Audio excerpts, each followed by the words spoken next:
علیہ السلام اور میں نے دیکھا حضرت جبریل علیہ السلام کو فَإِذَا أَقْرَبُ پس میں نے پایا ان کو من رأیت جو میرے نظروں سے گزرے ہیں شبہن دحیہ کہ وہ زیادہ مشابہ تھے دحیہ کلبی کے. دحیہ کلبی ایک صحابی کے تھے.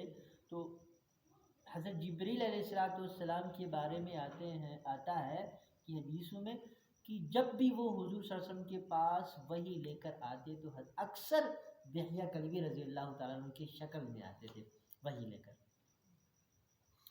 اس حدیث کے اندر حضور علیہ السلام نے اپنی خود حلیہ اپنا تعارف کرایا ہے حضور صلی اللہ علیہ وسلم نے، اور فرماتے ہیں کہ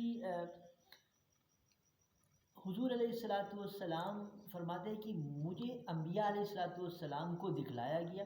اب یہ دکھلانا ہو سکتا ہے تو معراج میں بھی دکھلایا ہوگا، کیونکہ معراج میں حضور علیہ السلام تمام انبیاء سے ملاقات کی تھی، اور شب معراج میں امامت بھی کرائی تھی انبیاء علیہ السلام کو، وہاں بھی دیکھا ہوگا. اور دوسرا یہ ہے کہ ہو سکتا ہے کہ اللہ تبارک و تعالیٰ نے خواب میں ان کو دکھلایا ہوگا. تو یہ دونوں روایتیں حدیثوں میں ملتی ہے، وہ دونوں باتیں ہو سکتی ہیں. تو فرمایا کہ مجھے انبیاء علیہ السلام کو دکھلایا گیا، میں نے دیکھا. تو حضرت پس ان میں سے جو موسیٰ علیہ السلام تھے وہ تھوڑے سے دبلے پتلے بدن کے تھے، اور ایک قبیلہ تھا قبیلہ شنوعہ اس کا نام تھا. اس قبیلے کے جو لوگ تھے ان کے زیادہ مشابہ لگتے تھے حضرت موسیٰ علیہ السلام. اور میں نے حضرت عیسیٰ علیہ السلام کو دیکھا تو گویا جو لوگ میرے نظروں میں سے گزرے ان میں زیادہ جو مشابہت جو مجھے لگی یا مجھے نظر آئی وہ حضرت عروہ بن مسعود رضی اللہ تعالیٰ عنہ کی. وہ ایک صحابی تھے عروہ بن مسعود رضی اللہ تعالیٰ عنہ، ان کے زیادہ مشابہ میں نے حضرت عیسیٰ علیہ السلام کو پایا. اور فرماتے ہیں کہ ورأیت ابراہیم علیہ السلام اور مجھے دکھلایا گیا حضرت ابراہیم علیہ السلام کو.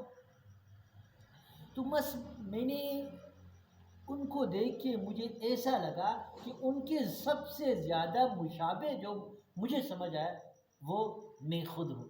یعنی حضور صلی اللہ علیہ وسلم نے فرمایا کہ میں ابراہیم علیہ السلام کے زیادہ شباہت میں قریب تھا.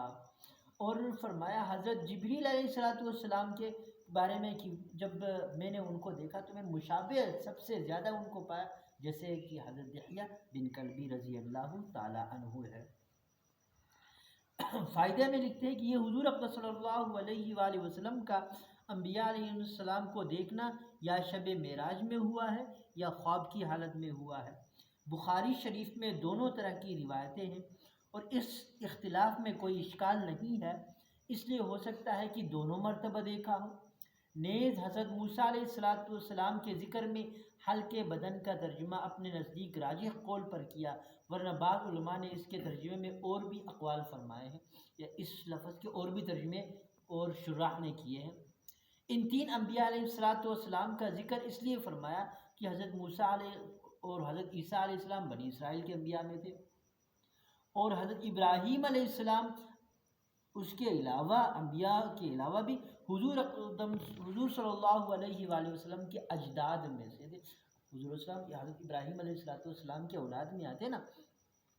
جملہ عرب ان کو زیادہ مانتے تھے. اب 1,24,000 کم و بیش انبیاء تھے، لیکن ان میں حضور علیہ السلام نے ان تینوں کا ذکر کیا. تینوں کا اس لیے کہ ایک تو یہ ہے کہ تمام اکثر انبیاء بنی اسرائیل میں تھے، ان میں سے دو کا ذکر کیا حضرت موسیٰ علیہ السلام اور حضرت عیسیٰ علیہ السلام کی. اور ابراہیم علیہ السلام کو بنی اسرائیل بھی ان کو اپنا بڑا مانتے ہیں، اور باقی سارے بھی ابراہیم علیہ السلام کے ماننے والے ہیں، اس لیے ابراہیم علیہ السلام کا ذکر کیا. اور خود حضور علیہ السلام بھی ان کے اولاد میں تھے، اس لیے ان کا ذکر کر دیا. اللہ تبارک و تعالی ہمیں جو کچھ پڑھا گیا سنا گیا اس پر عمل کرنے کی توفیق عطا فرمائے، اور حضور علیہ السلام سے سچی محبت نصیب عطا فرمائے. وآخر دعوانا ان الحمد للہ رب العالمین.